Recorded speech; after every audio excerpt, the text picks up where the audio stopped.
Hello, my beautiful lovers of the world, it's me, Queen Nightmare, and I am going to do the second to last reading, or should I say, part 13, or chapter 13, of, what was it called? Love Potion Class.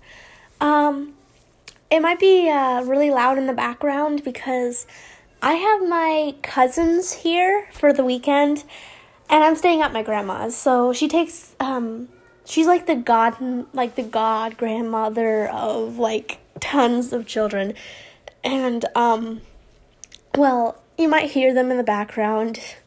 I'm really sorry about that, but here we go. Draco woke up from a sharp pain in his stomach. Scorpius was kicking hard and it hurt very bad. He was in labor. It was kind of weird knowing that a child was in him, but that his stomach was as perfectly thin due to the pregnancy hiding spell. Someone's upstairs.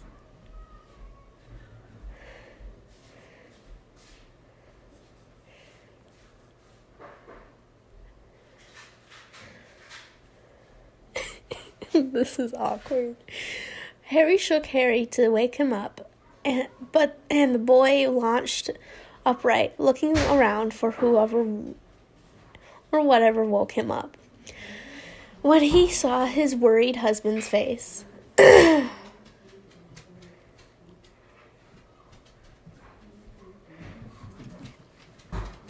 Daisy. Yeah. When he saw his worried husband's face, he understood. He got up and rushed out to call Madame Pomfrey. A few minutes later, she was already in the dormitory with Harry by her side. The trio speed walked down to the hospital wing, even though it was very not recommended for Draco. He was put onto a bed, and a marine-colored screen was put up around him. Harry was told to wait outside, even though he strictly insisted he wanted to be by Draco's side. He was pacing outside the hospital wing, impatient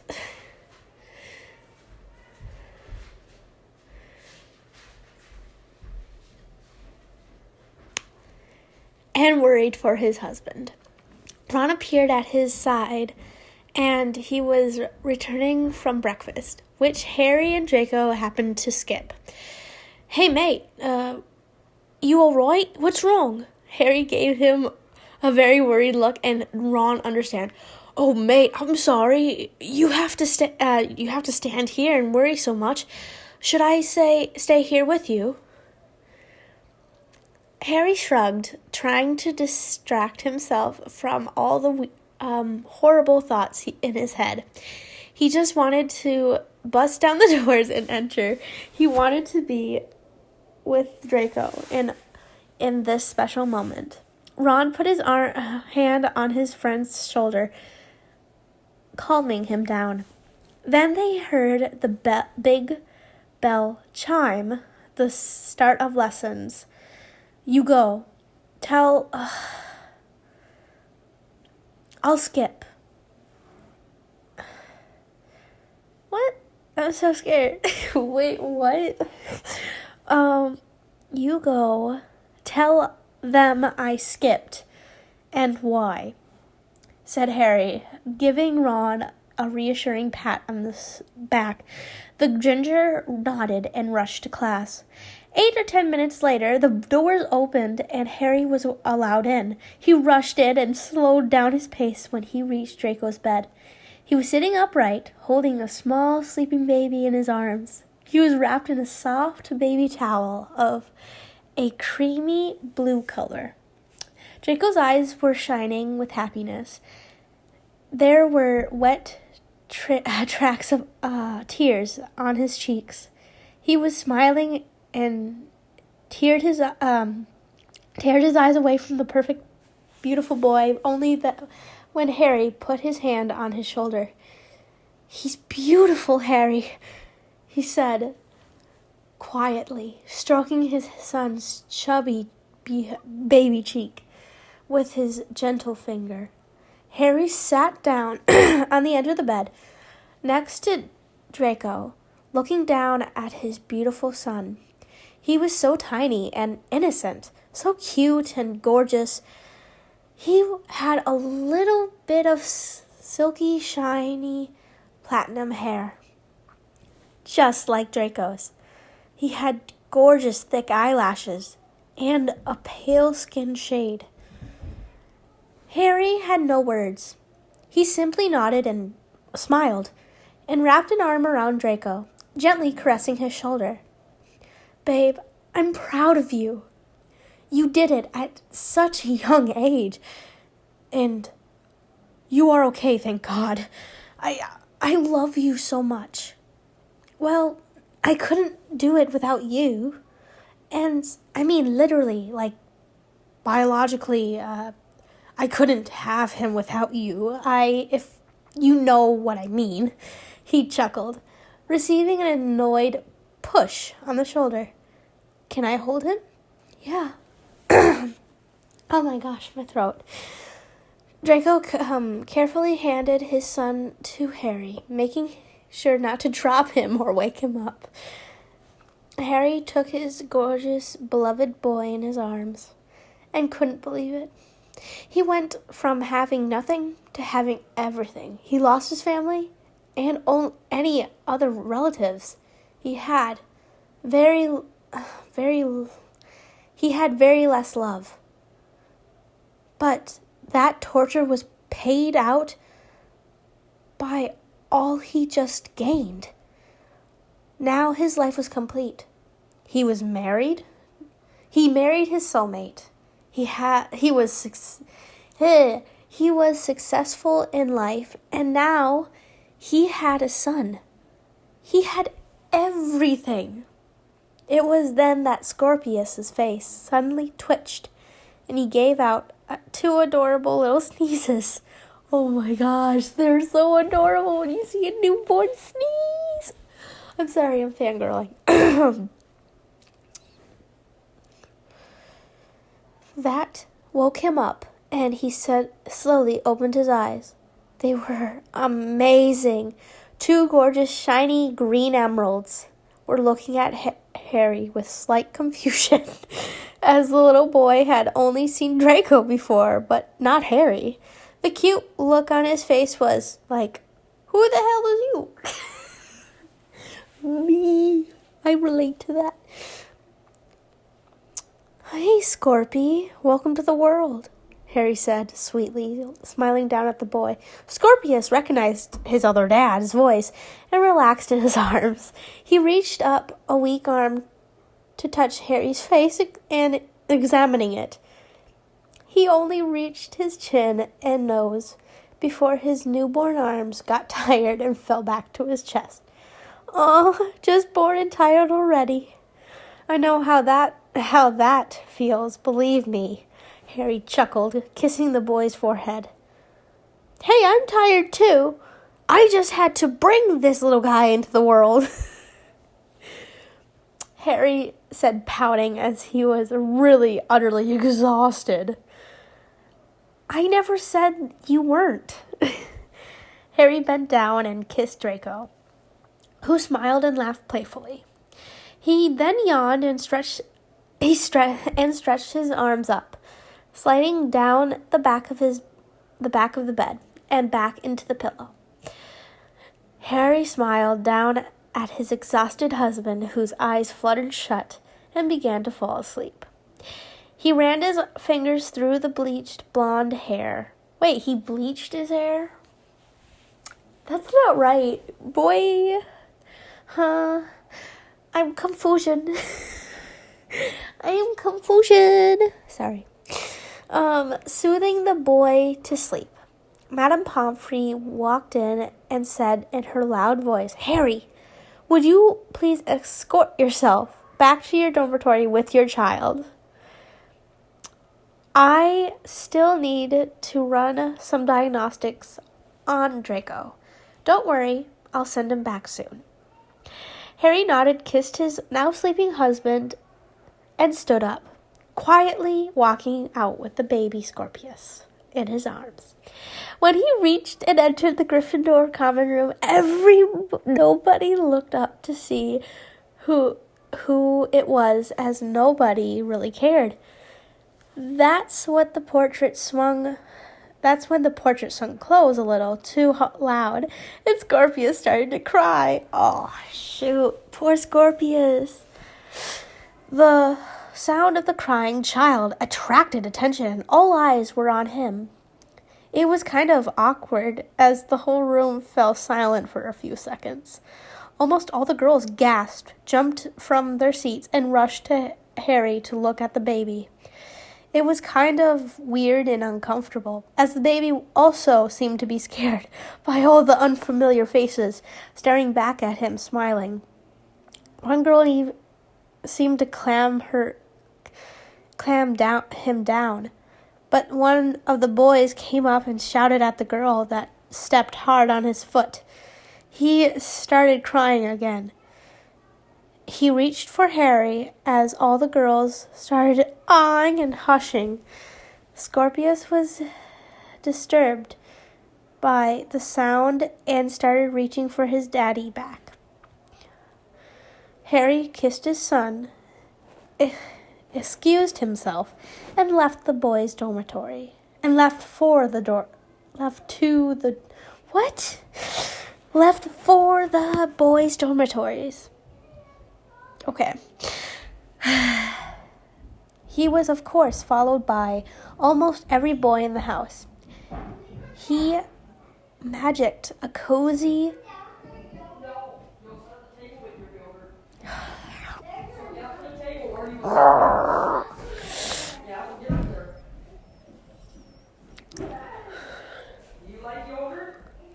a baby crib next to his bed with cute little baby boy toys, comfortable bedding. He put his baby in the crib and landed on the bed. Almost all the boys towered over the crib, overlooking the child and congratulating Harry.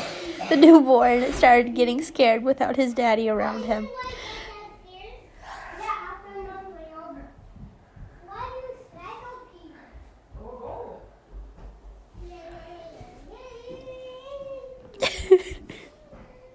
He couldn't see very well. Start your singing today.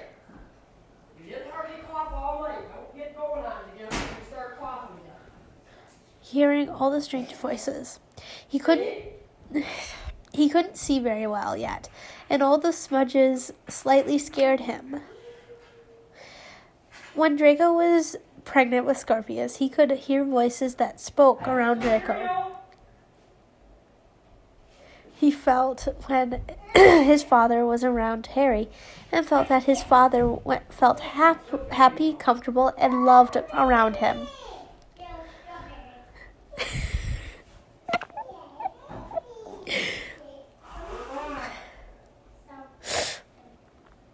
Also, he mostly heard Draco's and Harry's voices, so he already knew and trusted that person, since his father could trust him as well.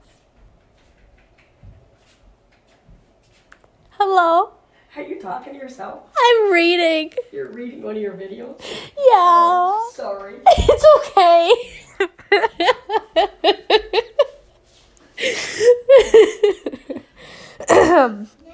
Well then, also, he mostly heard Harry's voices, so he already knew and trusted that person, since his father could trust him as well. Scorpius started crying again, and Harry rolled his eyes. He knew it was kind of rude to do so, but he was slightly tired of the crying. But it was his baby boy, and he was scared and calling for help and safety of his daddy's arms. Harry felt guilty and quickly got Scorpius out of the crib and into his embrace. He was still crying for a while until he got tired of doing so. He also calmed down by Harry's actions. He kissed and cuddled him, sweetly hushing him. Scorpius was lucky that his dads were talking to him while he wasn't even born yet, and to each other as much. Some children grew up not fully trusting or knowing the other dad or mom in case of a lesbian couple. That is because the other parent doesn't talk enough to the mother, and the child doesn't remember the voice. So it is just another stranger to him. Well, not in this case. Scorpy knew his dad and wanted to be with Harry. He already loved him and knew who he was to him. Maybe he didn't know. Didn't know he had two dads yet. But he sure did love the both of them and knew they... I'm like 20 years older than her. Yeah.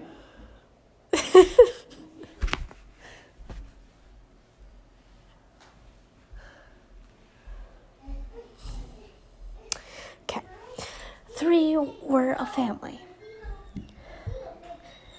He fell asleep with his tiny hand wrapped around his... Westy is her brother. Ellen's just a lot younger than him. tiny hand wrapped around Harry's index finger. He softly breathed in his sleep, turning uncomfortably from time to time. All the boys in the dormitory started acting like the girls from a few minutes before, all the eyeing and commenting cute things. It was rather weird. A few minutes later, Draco came back in, all dressed in school robes and looking good as if nothing happened, as if he was never pregnant and didn't give birth to at a young age as a pregnant male. "How are you, babe?" Harry pulled Draco into his lap, breathing the sentence in his ears, nuzzling at with his nose. "Yeah, I'm okay. Like him? Are you kidding me? I love him, Draco. He is beautiful. We'll raise him well, won't we?" "Of course. By the way, this little man is just a few minutes old, and he already has the whole house wrapped around his tiny little finger. I don't think any different. He is my son after all. And right now, he's wrapped around your finger. He knows his parents." Harry smiled, shaking his head. "He is your son, but he is a Potter." Quite a lot of fame and history on the Potter's shoulders now, isn't there? Oh, don't start. Scorpius started whimpering in his sleep from hearing some arguments in his parents' voices.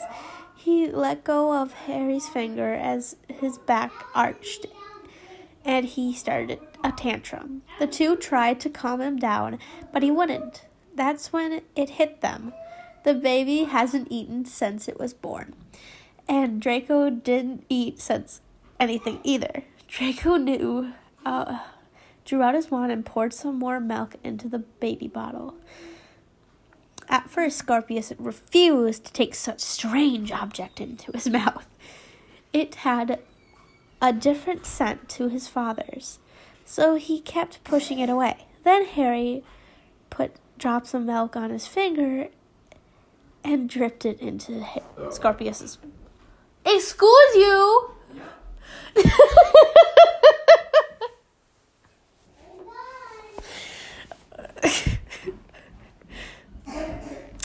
This is my family, everyone. I'm serious. This is how we act.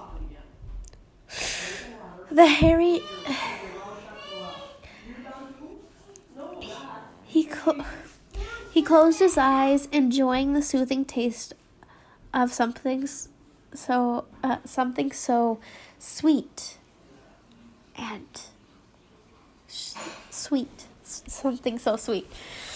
Well, Betty, then,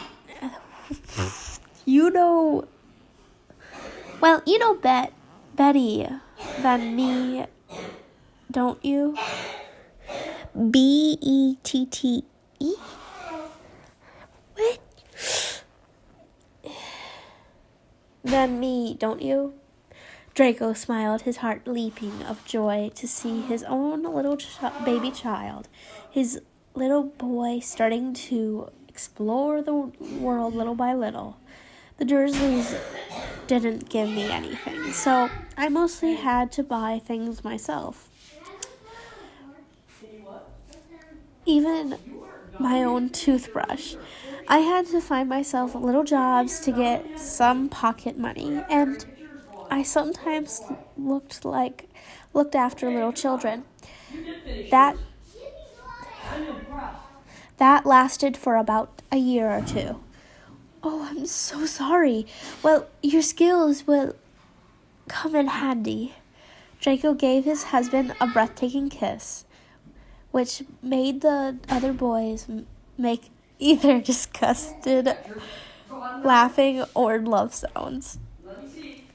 The bottle was only a quarter empty when Scorpius refused to drink more. He gave out another adorable sneeze and started falling asleep again. He was amazing.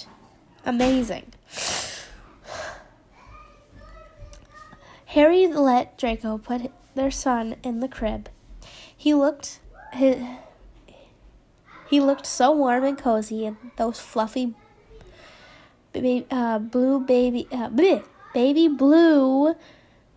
boy bedding that you just couldn't look away. He has been welcomed into the world with bright smiles and warm congratulations, with lots of love. Everyone adored him by now, and life was getting on better for both boys. But there is still one question. What would be easy to raise him, especially since they are still in school?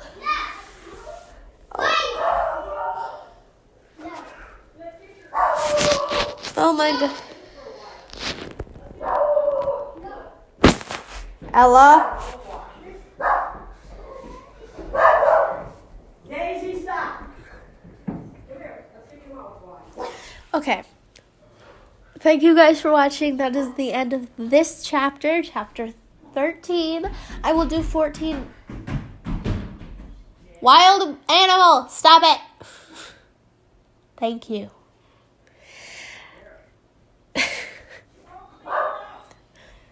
Daisy.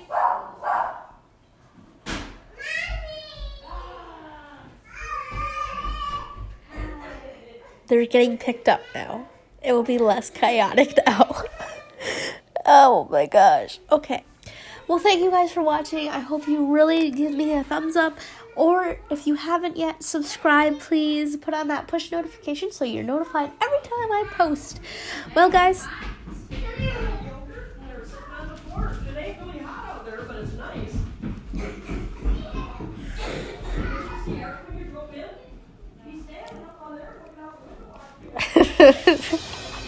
Okay, guys. Be happy, be healthy, and always be loving. Bye-bye. I love you guys so much. Bye-bye.